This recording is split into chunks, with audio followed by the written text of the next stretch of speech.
저희가 지난주에 말씀 중에 우리 예수님께서 전략적인 복음 전파를 위해서 제자들을 둘씩 짝을 지어서 보낸 얘기를 함께 나누었습니다.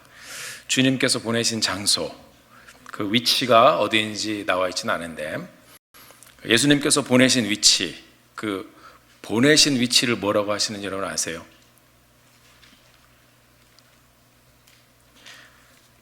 샌드위치. 보내신 위치. 자, 오늘 이 굉장히 중요한 내용이기 때문에 여러분 잊어버리지 마시라고 이 샌드위치를 생각하시면서 오늘 말씀을 같이 한번 쭉 끌고 가기를 원합니다. 혹시 여러분 샌드위치 좋아하세요? 샌드위치. 저도 샌드위치를 좋아하는 편인데 샌드위치를 이렇게 보면 이 빵을 먹으려고 속을 먹는 건지 아니면 속을 먹기 위해서 억지로 빵을 먹는 건지 약간 우리가 조금 헛갈릴 때가 있습니다. 오늘 제가 이 샌드위치를 말씀을 드린 것은 우리 마가복음을 읽다 보면 이야기가 진행이 되다가 갑자기 내용이 샌드위치처럼 전혀 다른 내용이 확 튀어나올 때가 있습니다. 특별히 여러분들이 마가복음을 이렇게 보시다 보면 독특한 전개 방식인데 앞쪽에서 보면은 회장당 야이로의 딸을 고치시러 갈 때도 중간에 누굴 만나죠? 혈루병 걸린 여인을 만납니다. 그리고 마가복음 3장에서도 보면 그 진정한 가족에 대해서 말씀하실 때도 이 샌드위치처럼 중간에 툭 튀어나오는 그 내용으로 전개됩니다. 이것은 전혀 다른 사건을 기록해 가면서 오히려 그 사건을 통해서 또 앞과 뒤의 내용이 연결되어지면서 더욱 그 내용을 강력하게 끌고 가고자 하는 저자의 의도가 분명히 있는 것을 저희들이 발견해 볼 수 있습니다. 또 이 마가복음 6장 저희들이 본 구절에 보면 이런 샌드위치 구조가 또 나오는데요. 예수님께서 제자들을 훈련시켜 보내시고 그들이 이제 마을로 들어가서 복음을 전파하고 귀신을 쫓아내고 병든 자를 고치고 그 다음에 내용 전개상으로 보면 돌아와서 이 사람들이 보고를 하고 이렇게 하면 좀 맞습니다. 한번 제가 볼게요. 마가복음 6장 12절을 보면 제자들이 나가서 회개하라 전파하고 많은 귀신을 쫓아내며 많은 병인에게 기름을 발라 고치더라 그랬습니다.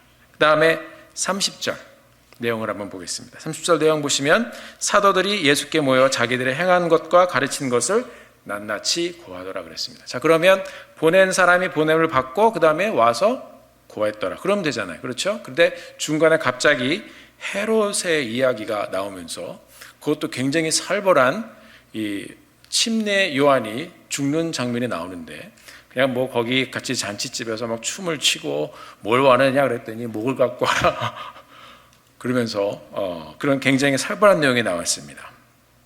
자, 원래는 보냄 받은 후에 바로 갔다 와서 보고하는 내용이 나오면 좋습니다. 그런데 자연스럽게 그렇게 이어지면 좋겠는데 느닷없이 헤롯과 침례 요한의 죽음에 관한 이야기가 샌드위치처럼 틱 튀어나왔습니다. 쑥 집어넣은 그 내용, 과연 이 말씀의 전개와 무슨 상관이 있는지 오늘 우리가 앞뒤의 스토리 가운데 낀 이 헤롯의 이야기, 이 샌드위치 스토리의 내용을 보면서 예수님의 복음 전파의 사역들 그리고 앞으로의 일어날 일들 또 침례 요한의 죽음의 사건을 통해서 오늘 함께 예배를 드리는 우리에게 하나님께서 어떤 말씀을 주시는지 저희들이 함께 발견해 보기를 원합니다.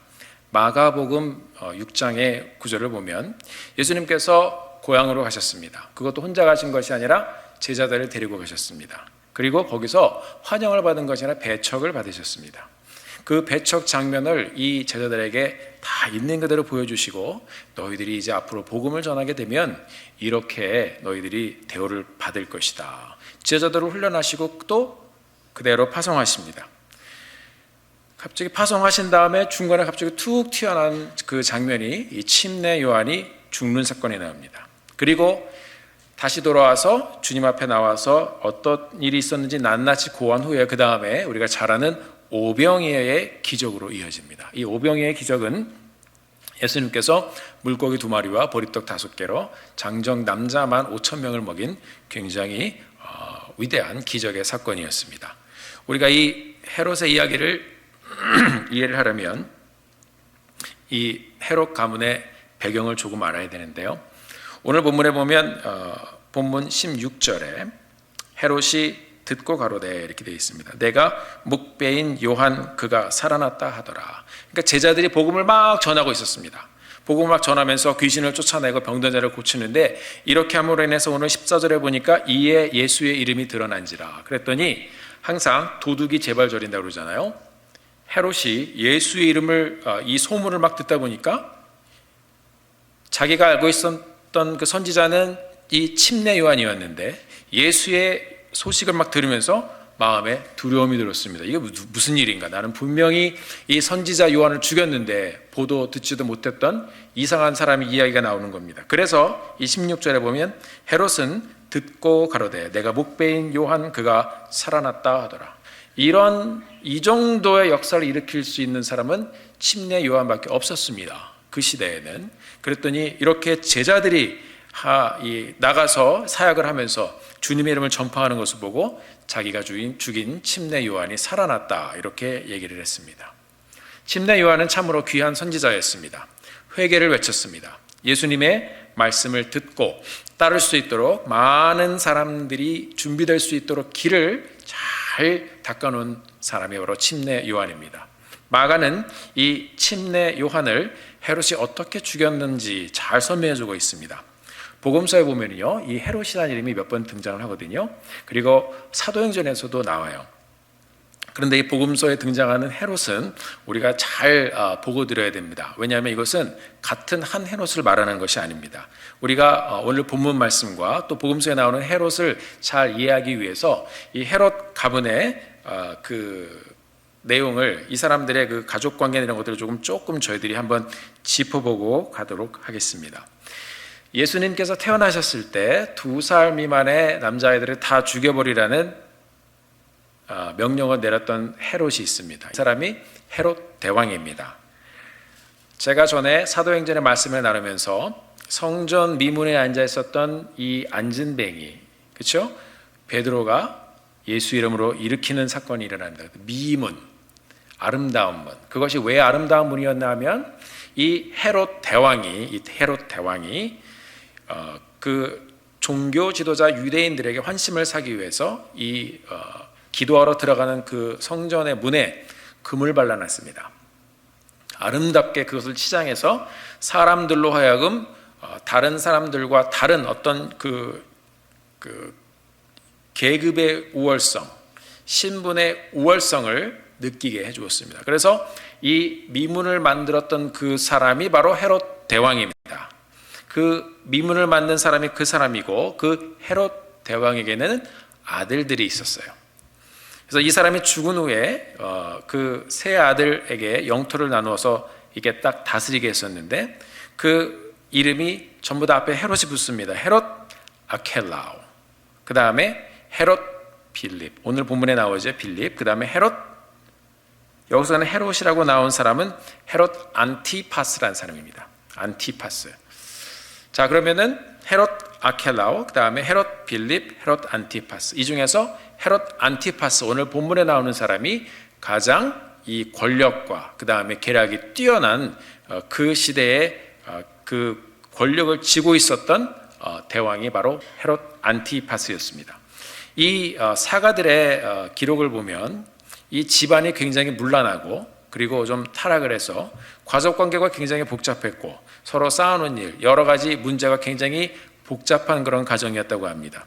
오늘 본문에 나오는 이 헤롯 안티파스, 그리고 그의 이복 동생 헤롯 빌립, 그러니까 둘 다 헤롯이라고 부르는데 하나는 안티파스, 빌립입니다.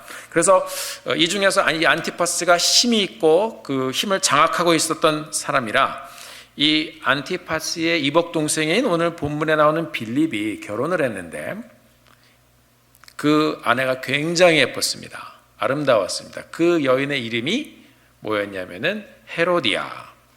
오늘 본문에 나와서 자기 딸에게 춤추게 하고 요한의 목을 달라고 한 헤로디아입니다. 이 절세미인하고 결혼했는데 이 헤롯 안티파스는 자기 와이프를 쫓아내 버렸습니다. 그리고선 이 헤로디아를 빌립에게서 뺏어옵니다. 사가들의 기록에 의하면 이 여인이 어떻게 또 그 쫓겨나게 됐냐면은 이 안티파스에서 어느 날 이 헤로디아를 보고 이 헤롯 안티파스가 갑자기 이제 눈이 돌아갔어요. 그러면서 자기 와이프가 밉게 보이는 거예요. 그래서 이 쫓아낸 이유가 뭐냐면 당신은 너무 못생겼어. 이게 그 진짜로 그렇다고 합니다. 그러니까 이 사람이 제정신이 아니에요. 제정신이 아니었죠. 왔다 갔다 하는 그런 사람이었습니다. 불안한 사람이었습니다. 이 사람이 이제 헤로디아를 뺏어서 자기 아내로 삼았습니다. 이런 모습은 어쩌면 이제 오늘 이렇게 생일 잔치도 하고 하지만은 그 시대의 어두운 모습, 복잡한 모습, 그 시대의 죄성을 이 왕과의 가문을 통해서 그대로 보여주고 있는 우리 마가복음의 저자의 의도를 저희들이 한번 찾아볼 수 있겠습니다. 그렇습니다. 세 형제 중에서 가장 힘이 있었던 이 헤롯 안티파스가 헤롯 빌립에게서 그 아내를 뺏고 또 그렇게 범죄를 저지르면서 나라를 수순하게 했는데 이 왕권에 대해서 아무도 얘기하는 사람이 없었습니다. 그만큼 권력과 힘이 무서운 것입니다. 대적하고 그것을 또 거스려서 얘기하면 그냥 바로 죽여버릴 수도 있으니까 사람들이 아무도 이것에 대해서 얘기를 하지 않았을 때에 오늘 본문에 나온 침례 요한이 단 한 사람이 회개하라 천국이 가까워왔느니라고 이 사역을 확 시작했던 이 침례 요한이 이 헤롯 안티파스에게 이야기했습니다. 당신이 잘못했습니다. You are wrong. 얘기를 한 거예요. 그리고 이 집안이 얼마나 잘못된 것인지 이 침례 요한이 회개하라고 막 얘기를 했습니다. 그랬더니 이 헤롯 안티파스가 굉장히 거슬렸습니다. 그리고 그의 부인되었던 헤로디아도 굉장히 듣기 싫었습니다. 이 사람을 잡아다가 감옥에 가둡니다. 바로 옛날의 왕권 같으면은 그냥 죽여버려도 아무 할 말 없었는데 오늘 본문의 19절 20절을 한번 제가 읽어드리겠습니다. 그 시대의 상황이 어땠는지 한번 보겠습니다. 헤로디아가 요한을 원수로 여겨 죽이고자 하였으되, 당연하죠. 이 여자는 자기의 이 수치를 자꾸 얘기를 하는 이 사람이 싫었습니다. 그래서 그때의 권력의 기본은 그냥 말 안 듣거나 그러면 다 죽여버리는 거예요. 죽여고자 하였으되 못한 것은 못 죽였습니다. 20절 보니까 헤롯이 요한을 의롭고 거룩한 사람으로 알고 두려워하여 보호하며 또 그의 말을 들을 때에 크게 번민을 느끼면서도 달게 들음이더라. 자, 여러분 지금 이 20절의 말씀을 보면 이거 같기도 하고 이쪽 같기도 하고, 그렇죠? 여기 서 있는 건지 여기 서 있는지 모르는 거예요. 그러니까 이 사람의 얘기를 들으면 막 신경질이 나는데 듣고 보니까 그 소리가 맞아요. 그리고 이 사람은 또 이 침례 요한을 두려워해서 보호했어요. 그래서 헤로디아가 죽일 수가 없었습니다.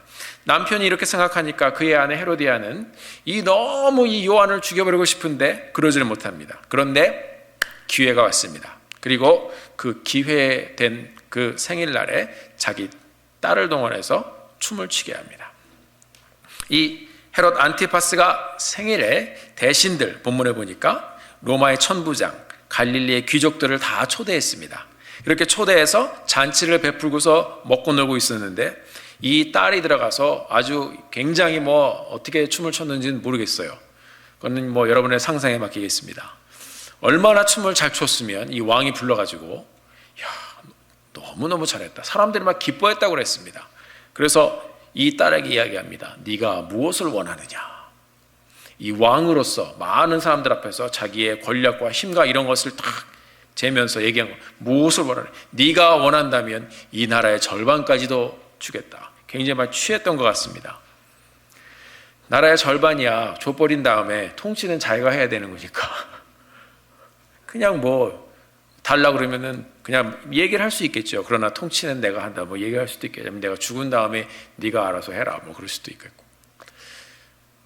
보석이나 보통 여자들은 그런 것들을 원한다고 생각할 수도 있습니다. 그런데 이 모녀의 계략이 굉장히 무서웠습니다. 침례 요한의 머리를 소반에 담아 쟁반에 담아 내게 올려주십시오 그랬습니다. 여러분 얼마나 독한 사람입니까? 그것을 시킨 사람도 독하고 말을 자기가 약속을 했으니까 이 헤롯 안티파스는 이 요한의 목을 잘라서 쟁반에 갖고 왔어요. 그 딸이 그것을 받아서 들고 엄마한테 갖고 갑니다. 여러분 같으면 그거 하실 수 있으시겠어요? 죽은 사람 목에 피가 졸졸졸 나는 그거를 쟁반에 소반에 담아가지고 엄마한테 갖다 주는 거예요. 여러분, 오늘 이 본문 말씀은 이 시대적으로 이 시대가 얼마나 강팍한 시대가 되었는지, 사람 죽이는 것과 그리고 거룩과 거룩하지 못한 것을 구별하지 못하는 이런 어두운 암흑의 시대를 그대로 보여주고 있는 장면입니다. 지도자부터 썩었습니다. 그리고 이 사람들이 사람 죽이는 거, 목을 베고 쟁반에 갖고 오면 사람들이 다 보는데 그런 현장을 그대로 보여줍니다. 그리고 자기가 원하는 것을 위해서는 아무것도 눈에 보이지 않는 헤로드의 모습도 보여줍니다. 그 한 사람 한 사람의 모습, 그리고 시키는 대로 움직이는 딸의 모습, 이 모든 것이 이 시대의 죄악상을 너무나도 분명하게 보여주고 있습니다. 침례 요한의 머리를 쟁반에 담아 올려주십시오.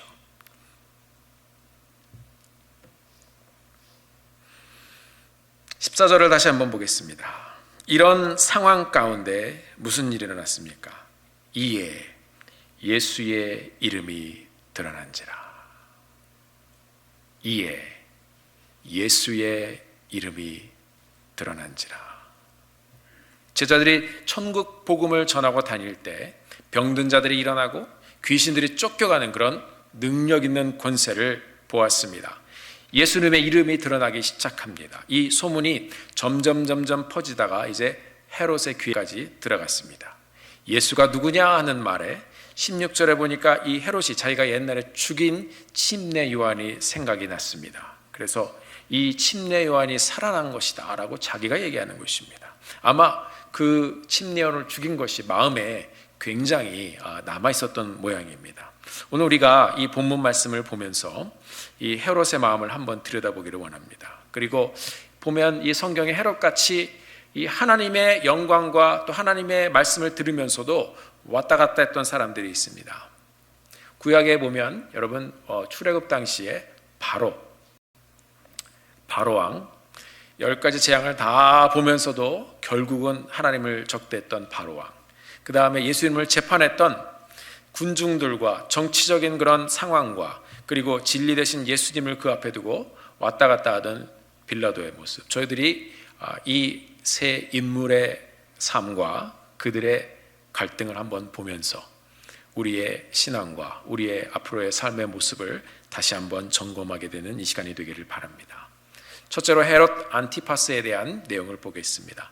헤롯은 요한을 두려워했습니다. 선지자를 두려워했습니다. 그는 분명히 난폭한 사람이었습니다.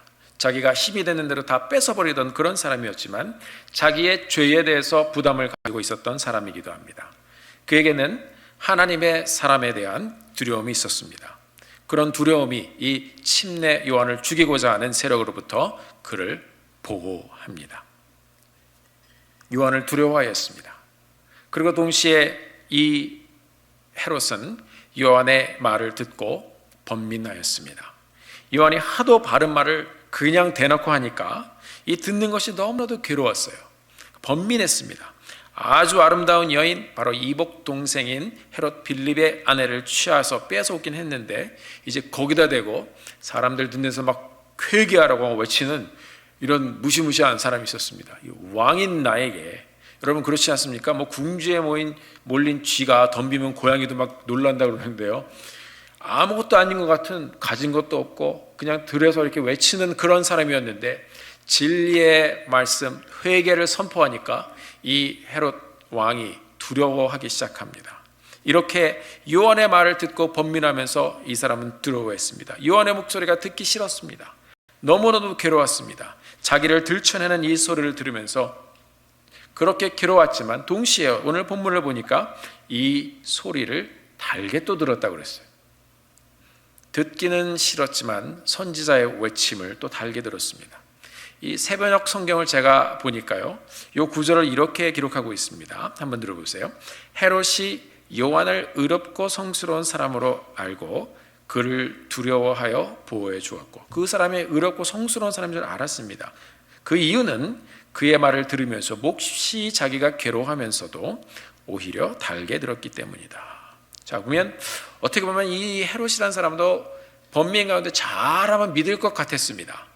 신앙의 편에 설 것 같았던 어떤 회개를 한번 하기만 하면 될 것 같은데, 그러나 말씀해 보면 그것이 전부였습니다. 여기서 끝이 납니다. 우리가 괴로워하는 데서 멈추고, 우리가 의문하는 데서 멈추고, 그럼 거기서 끝나는 것입니다. 고뇌하고 괴로워하고 인생이 뭐지? 인생이 뭐지? 하나님이 뭐지? 하나님 누구지? 고뇌하고 괴로워하다가 여러분 회개를 할 수도 있습니다. 하나님 만날 수도 있습니다. 고뇌하고 괴로워하다가 인생의 그 무게와 그리고 번민에 못 이겨서 자살을 하는 사람도 있습니다. 헤롯은 고뇌했습니다. 괴로워했습니다. 그러나 그것이 전부였습니다. 어쩌면 이런 헤롯의 모습 가운데 우리들의 모습이 있지 않은가 한번 생각을 해봅니다. 우리가 믿는 사람으로 살지만 여러분 무엇에 괴로워하고 무엇에 또 고뇌하고 있습니까? 무엇에 여러분 질변하고 있습니까? 인생은 살아보면 살아볼수록, 저도 시간이 지나면 지날수록 또 느끼는 것이 한 가지가 있어요. 뭐냐면 너무너무 삶이 귀하다는 것이에요. 우리가 낭비하고 정말 어떻게 보면 이것을 그냥 다 써버리고 그냥 그렇게 살기에 너무나도 아까운 그런 인생입니다.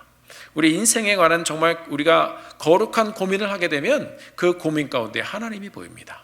내가 왜 이 땅에 존재하고 있는지, 내가 누구인지, 앞으로 이 믿음의 공동체를 어떻게 섬겨가며 하나님께서 내게 주신 가정을 내가 어떻게 세워갈 것인지, 섬겨갈 것인지 고민하면 고민할수록 하나님께서 우리에게 주신 삶은 너무나도 귀한 것입니다. 이 헤롯 안티파스, 선지자의 말을 듣고 굉장히 고민을 하며 번민을 했지만, 고뇌하며 괴로워했지만 거기서 마쳤습니다. 사랑하는 성도 여러분, 우리는 얼마든지 또 아주 화려한 미사옥으로 이 인생에 대해서 고뇌와 번민의 모습을 다 디스크라이브 할 수 있습니다. 그러나 그 가운데 우리의 창조주 되시고 우리 인생을 주관하시는 하나님을 발견하지 못하면 번민에서 끝나는 것입니다. 우리 인생들이 하나님을 만나고 또 하나님의 인도함을 따라 또 주님과 동행하는 여러분과 저의 삶이 되기를 바랍니다. 예수를 믿으십시오. 예수를 믿어야 합니다. 이 헤롯 왕은 중간에서 왔다 갔다 왔다 갔다 이러다 인생을 마쳤습니다.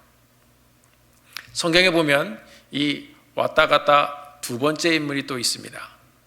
우리가 잘 아는 출애굽기에 나오는 바로 왕입니다. 하나님의 붙들림을 받은 이 모세와 쌍벽을 이루면서 거의 이 두 사람이 어떤 이렇게 전쟁같이 하나님을 대적하는 사람이 바로 이 바로 왕이었습니다. 하나님께서는 이 이스라엘을 구원하시기 위해서 10가지 재앙을 가지고 이집트를 막 흔들기 시작했습니다. 바로 왕은요, 하나님의 능력을 보았습니다. 하나님의 능력을 경험했습니다. 그리고 이 바로 왕은 이 하나님의 주권 가운데서 이 자연의 질서들이 움직여가는 것을 그는 분명히 보았습니다. 그럼에도 불구하고 그는 하나님의 역사를 보면서도 하나님을 믿지를 않았습니다. 보고서도 못 믿은 대표적인 사람입니다. 출애굽기를 보면 바로는 이스라엘 백성과 함께 10가지 재앙을 정확하고 명확하게 경험합니다. 처음에 있었던 것은 지팡이가 뱀으로 되게 하는 사건, 강에서 강이 피가 되게 하는 사건, 이런 것들은요, 그 애굽의 주술사들도 그 일을 해냈습니다. 보면은 대단한 거예요. 지팡이가 마술을 한다고 하지만은 이게 뱀이 되게 하고, 거기서 이제 아론의 지팡이로 나와 있습니다. 거기 10가지 재앙에 찾아가서 이제 시작되는 것은요, 아론의 지팡이입니다. 아론의 지팡이, 모세의 지팡이가 아니고, 모세의 지팡이는 호렙산에서 만났을 때고, 아론의 지팡이가 뱀이 되고, 그 다음에 이제 강이 피가 되고, 물에서 개구리떼가 올라오고, 이 정도는 애굽의 주술사들도 했습니다. 그런데 이 땅을 탁 쳐서 티끌을 쳐서 이가 팍 날아가기 시작할 때, 그때는 성경에 보니까 뭐라고 기록되어 있냐면 출애굽기 8장 19절에 술객이 바로에게 고하되, 뭐라고 그랬냐면요, 하나님의 권능입니다. 이것은 하나님의 권능입니다. 자기네가 고백을 했어요. 영계를 보는 사람들은요, 딱 보고선 자기네 한계를 압니다. 사단은 아무리 우는 사자처럼 하나님의 사람들, 그리고 이 세상 사람들을 물고 늘어지려고 해도 자기들의 한계를 압니다. 예수 그리스도의 권세 앞에는 힘을 쓸 수 없는 것입니다. 자, 그 다음에 무슨 재앙이 있었습니까? 파리 재앙, 악질 재앙, 독종 재앙, 우박 재앙, 메뚜기 재앙, 흑암 재앙. 그 다음에 나중에는 되도 이 사람들이 끝까지 버티니까 유월절, 애굽의 모든 장자가 바로의 아들부터 다 죽었습니다. 바로는 하나님의 능력을 아주 정확하게 본 사람입니다. 하나님의 진노를 정확하게 경험한 사람입니다. 그런데 인격적으로 하나님을 만나지 못했습니다. 참으로 불쌍한 인생입니다. 자기의 나라, 자기의 권력, 그 다음에 자기의 힘과 자기의 소유, 이런 것들로 가득 찬 인생에 하나님을 모실 수가 없었습니다. 우리가 아직 버리지 못하는 것들이 무엇이 있습니까? 우리가 아직 내려놓지 못하는 것들이 무엇이 있습니까? 우리가 하나님의 말씀을 전적으로 받기 위해서 아직도 내려놓을 것이 있다면 그것을 우리 말씀 가운데 주님 앞에 내려놓고 하나님의 은혜를 간구하는 또 이 믿음의 공동체가 되기를 주님의 이름으로 간절히 부탁드립니다. 재앙 때에는 이 바로가 이스라엘을 계속해서 내보내겠다 하다가 이것이 싹 없어지면은 금방 마음이 바뀝니다. 계속 상황을 자기가 보면서 재기의 기회를 노리는 그의 모습은 어쩌면 굉장히 기회주의자적인 오늘날의 많은 인생들의 모습을 보는 것 같은 것을 우리에게 나타내주고 있습니다. 그리고 그는 자신의 죄를 인정했습니다. 그리고 용서도 구했어요. 출애굽기 9장 27절에 보면 이렇게 기록되어 있습니다. 바로가 그들에게 이르되 이번은 내가 범죄하였노라 그랬습니다. 이번엔 내가 범죄하였노라. 여호와는 의로우시고 나와 나의 백성은 악하도다 그랬습니다. 그러니까 우리는 악하다, 나는 악하다, 여호와는 의로우시도다, 이렇게 하나님에 대한 선포가 있었습니다. 그리고 너무나도 당하니까 힘들어가지고 우리는 악하다 이렇게 얘기를 했습니다. 그런데 하나님은 안 믿었어요. 출애굽기 10장에 가면 또 한 번이 나오는데 10장 16절에 보니까 이렇게 기록되어 있습니다. 바로가 모세와 아론을 급히 불러서 이르되 내가 너희 하나님 여호와와 너에게 득죄하였으니 청컨대 나를 이번에만 용서하고 너희 하나님께 구하여 이 죽음만을 내게서 떠나가게 하라 그랬습니다. 용서해달라고 그랬습니다. 재앙이 왔을 때 너무너무 그것이 무서우니까 용서해달라고 빕니다. 급히 불렀다고 그랬어요. 그런데 재앙이 싹 다시 걷어지니까 숨을 쉴만하니까 다시 강팍해져가지고 범죄하였다 그랬습니다. 출애굽기 9장 34절에 보면 이렇게 기록이 되어 있습니다. 바로가 우박 재앙 때 우박이 그친 것을 보고 다시 범죄하여, 그러니까 어떤 회개를 통한 유턴을 거해서 이제 옛날 생각과 옛날에 불신하던 마음을 돌아서서 하나님 앞에 온 것이 아니고 이게 왔다 다시 가는 거예요. 이렇게 왔다 갔다. 그러니까 막 재앙이 많은 거 보면은 이거 우리 사람이 뭘 할 수 없는 것 같은데 또 없어지네. 재앙이 오는 거 아니고 우리가 큰일 나다 죽을 것 같은데 또 없어지네. 이제 없어진 애가 안 되게 하나님께서 맨 마지막 6월절에 이제 생명을 끊어버리셨습니다. 여러분, 바로 왕은 하나님의 역사를 보았습니다. 하나님의 주권도 보았습니다. 자연을 다스리시는 하나님을 분명히 그는 보았습니다. 그러나 범죄하여 마음을 완강하게 하여 하나님을 믿지 않습니다. 강팍해집니다. 죄의 삭은 사망이라 라고 기록하고 있습니다. 이 사도 바울의 이 말씀과 고백은 정말 우리에게 많은 것을 이야기해 줍니다. 범죄하여 완강해진 마음은 하나님을 믿지 못합니다. 바로가 하나님을 거부했습니다. 보고도 안 믿었습니다. 범죄하여 완강해진 이 바로의 마음이 결국 무엇을 불렀습니까? 죄의 삭은 사망이라, 사망을 불렀습니다. 바로의 장자, 애굽의 모든 장자, 짐승의 모든 첫 새끼들은 전부 다 한날 한시에 죽임을 당했습니다. 성경학자들은 그 시대에 고대 근동에서 아주 강성한 제국이었던 이 이집트가 그때 이후로 몰락하기 시작했다라는 그런 기록을 하기도 합니다. 장자가 모두 죽어버린 사건은 이 애굽 땅 전체에 생기를 거두어 갔습니다. 한 사람의 강팍함 때문에 온 가족이, 온 나라가 저주를 받았습니다. 보고도 믿지 못한 사람, 그 사람이 바로 바로입니다. 그리고 비슷한 환경에 있었던 또 한 사람의 인생이 있습니다. 우리가 잘 아는 빌라도입니다. 빌라도는 예수님을 직접 보고 만나고 듣고 재판했던 사람입니다. 로마가 이스라엘을 다스리던 그때에 총독으로 파견이 되었었습니다. 그래서 그 사람은 죄 없는 예수님을 직접 보았습니다. 그리고 죄 없는 예수님을 보고 풀어주려고까지 했습니다. 총독 빌라도는 예수님을 재판하면서 예수님을 만나기 시작합니다.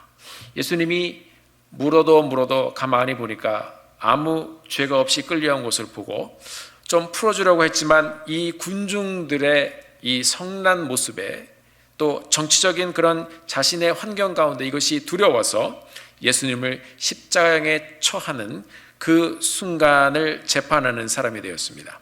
마태복음 27장에 보면 그의 아내가 꿈에 예수님을 보는 장면이 나옵니다. 그래서 사람을 시켜서 빌라도에게 이제 보냅니다. 그래서 자기의 꿈 얘기를 빌라도에게 해주게 합니다.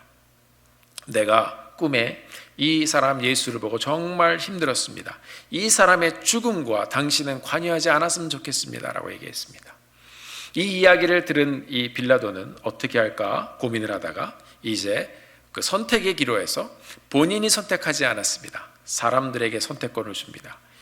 예수를 놓아주랴 아니면 이 살인자 바라바를 놓아주랴. 군중들에게 물었습니다. 이 성난 군중들은 예수를 못 박아라 이야기합니다.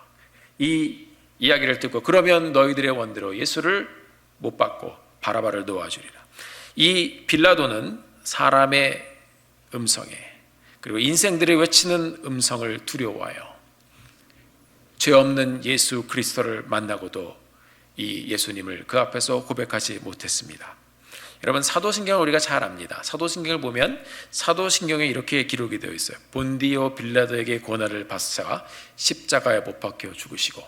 냉철한 이 역사 가운데서 이 종교 지도자들의 이 리더십이 만들어내는 이 사도신경의 한 줄은 십자가에 못 박혀 죽으시게 예수를 십자가에 못 박혀 죽인 사람이 누구라면 빌라도라고 기록을 했습니다. 본디오 빌라도에게 고난을 받사 십자가에 못 박혀 죽으시고. 여러분 어떤 선택의 순간에 또 어떤 판단의 순간에 그 결정권을 쥐고 있다는 것은 굉장히 중요합니다. 그래서 우리가 이 결정을 내리고 선택의 순간에 정말 하나님 앞에 두렵고 떨리는 마음으로 기도해야 할 줄 압니다. 아무튼 이것이 역사의 판단이었습니다. 그리고 사도행전 4장에 보면 이 성경이 말하는 또 판단이 나옵니다. 4장 27절 헤롯과 본디오 빌라도는 이방인과 이스라엘 백성과 합동하여 하나님의 기름 부으신 거룩한 종 예수를 거스려. 이렇게 돼 있어요. 예수를 심판했던 빌라도의 인생에 대한 평가는 이 성경이 말하는 평가는 예수를 거스려 예수를 거스리는 사람으로 기록이 되고 있습니다. 안타까운 인생입니다. 사랑하는 성도 여러분, 오늘 본문에서 우리가 또 이 성경 가운데서 찾아본 이 세 사람의 공통점이 있으면 무엇일까요? 머리로는 다 알고 있습니다. 다 들었고 다 보았습니다. 피부로도 경험을 했습니다. 재앙을 통해서 하나님의 진노가 얼마나 무서운지도 보았습니다. 그런데 왔다 갔다 합니다. 못 믿습니다. 이 세 사람들의 결정들의 끝에 무엇이 있습니까? 성경을 잘 보면 하나님을 인정하지 못하는 이 사람들의 생각, 그 끝자락에는 바로 자기가 서 있습니다. 자기의 유익이 서 있습니다. 자기의 이익이 서 있었습니다. 이들의 고민 끝에서 넘지 못하는 것이 바로 그 벽이었습니다. 자기가 충만한데 들으면 맞는 소리 같고 보면 맞는 것 같고 보면 하나님이 있는 것 같고 그것을 보면서 내가 죄인이라고까지 고백을 했지만 그것이 통해하는 그런 심령의 회개가 아니라 그냥 그 순간을 모면하기 위한 모습입니다. 그러다 괜찮아지면 그럼 그렇지 하고 다시 돌아 나옵니다. 여러분, 믿음은 바라는 것들의 실상이요 보지 못하는 것들의 증거라고 했습니다. 예수님을 보지도 못하고 믿는 여러분의 믿음이 엄청나게 귀한 것입니다. 왜 오늘 이 본문 가운데 이 헤롯의 스토리를, 침례 요한이 죽은 스토리를 샌드위치처럼 이 전도 여행의 시작과 끝에 그 중간에 넣었을까요? 여러분, 2씩 다니면서 전도를 하고 그렇게 복음을 전하고 있는 제자들의 모습을 보면서 우리가 보아야 할 메시지가 있습니다. 성경을 이 복음을 전하는 이 세상의 모습, 우리가 함께 하나님의 나라를 세워가는 이 세상의 모습은 만만한 세상이 아니라는 것을 보여주고 있습니다. 제자들에게 주님께서 배척당하는 모습을 보여주셨습니다. 그리고 이 마가복음의 저자는 복음을 전하러 나간 이 제자들이 나간 이 세상이 어떤 상황에 있는지를 보여줍니다. 단적인 예로 이 이스라엘을 통치하고 있었던 헤롯의 가문에 이 어둡고 침울한 그들의 모습을 보여주면서 소망 없는 세상을 그대로 드러내주고 있었습니다. 예수님께서도 마태복음 13장 13절에 보면 제자들에게 이렇게 말씀하십니다. 이 세상 사람들은 보아도 보지 못하며 들어도 듣지 못하며 깨닫지 못하느니라. 이 백성들의 마음이 완악하여져서 그 귀는 듣기에 둔하고 눈은 감았으니 이는 눈으로 보고 귀로 듣고 마음으로 깨달아 돌이켜 내게 고침을 받을까 두려워함이라. 사람들의 이 인생에 믿지 못하는 끝자락에 자기가 서 있다는 것은 바로 이것을 말하는 것입니다. 내가 지금 추구하는 삶, 내가 지금 목적을 가지고 내가 일으키는 삶, 내가 지금 누리고 있는 삶, 예수를 믿고 그 앞에 무릎을 꿇으면 그것을 내가 누릴 수 없기 때문입니다. 그것을 내가 붙잡을 수 없기 때문입니다. 이것이 우리가 죽으면 다 놓고 갈 것을 우리는 알고 있지만 그것을 놓지 못하고 사는 것이 어리석은 헤롯과 바로와 빌라도의 인생인 것을 성경은 우리에게 보여주고 있습니다. 예수님께서 말씀하셨습니다. 돌이켜 내게 고침을 받을까 두려워함이라. 무엇을 놓는 것을 여러분 두려워하십니까? 무엇을 포기하는 것을 두려워하십니까? 어쩌면 여러분과 저의 인생 가운데 이런 두려움은 분명히 예수를 믿는 가운데서도 있을 것입니다. 그러나 우리의 믿음의 여정 가운데 업앤다운이 있지만, 그래서 제가 아브라함의 말씀을 나눠드렸습니다. 업앤다운이 있는 거예요. 그러나 우리가 끝까지 하나님 믿는 것, 그 믿음 하나를 붙잡고 가면 끝판에서 하나님의 임재의 자리로 우리가 들어가게 되는 줄 믿습니다. 믿음이 있음과 믿음이 없음은 삶과 죽음의 차이입니다. 헤롯도 마찬가지였을 것입니다. 내게 고침을 받을까 두려워함이라.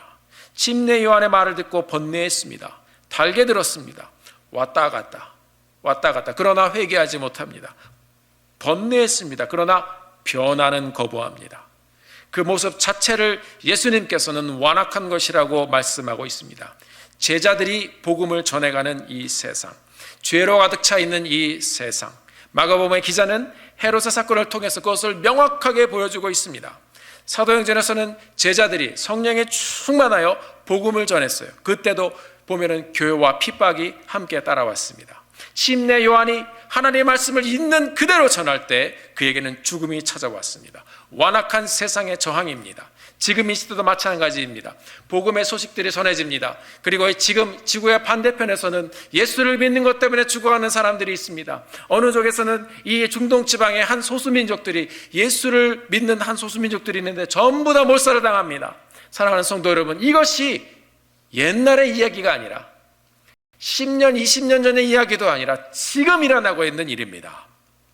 이 땅이 어둡기 때문에 복음이 필요하다는 것을 하나님의 말씀은 우리에게 전해주고 있습니다.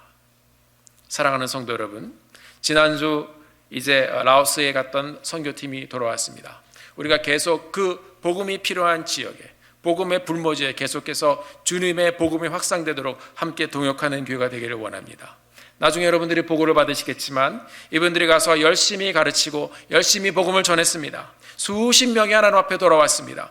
가난하고 못 살고 또 주변 나라들의 욕심과 정부의 부패로 인해서 국민들이 핍박을 받고 있는 그러한 나라, 많은 아픔과 고통이 있는 그 나라, 가난과 헐벗음에 정말 힘들어하고 있는 그 나라, 그곳에서 복음을 전하고 나누고 많은 사람들에게 계속 예수님을 전하는 것, 그 땅이 어둡기에 복음이 필요하다는 것입니다.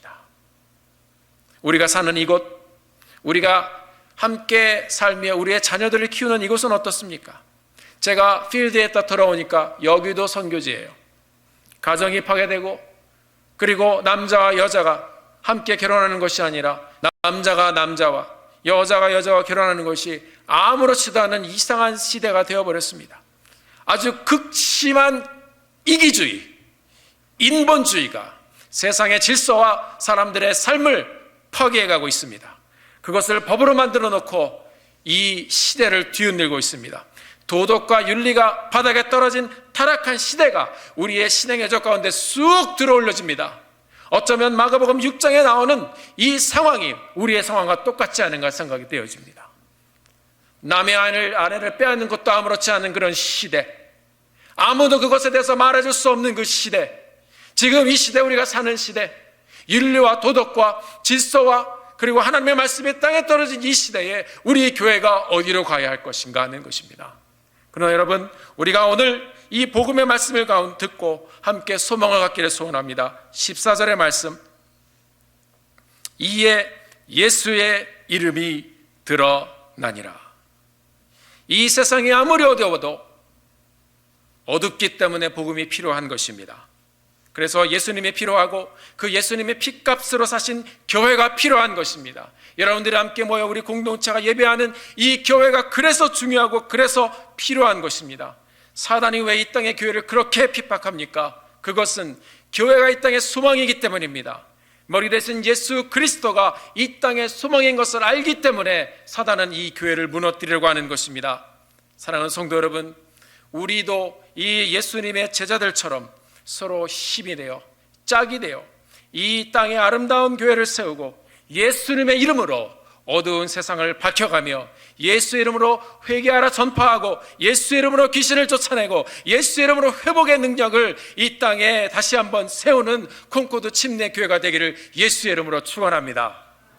제자들은 헤롯의 침울한 시대를 뚫고 복음을 전하며 갑니다. 이것은 This is an amazing picture. 우리에게 주시는 아름다운 복음의 현장입니다. 사랑하는 성도 여러분, 이스라엘 백성들은 바로의 강팍함을 뚫고 홍해를 건너 이집트를 떠나갔습니다. 예수님은 빌라도의 재판으로 십자가 달려 돌아가셨지만 사망 권세를 뚫고 이기시고 부활하시고 승천하셔서 우리의 구세주가 되어주셨습니다. 할렐루야. 헤롯의 모습, 바로의 모습, 빌라도의 모습, 어쩌면 그들의 모습 가운데 또 믹스되어서 드러나고 있는 우리들의 모습,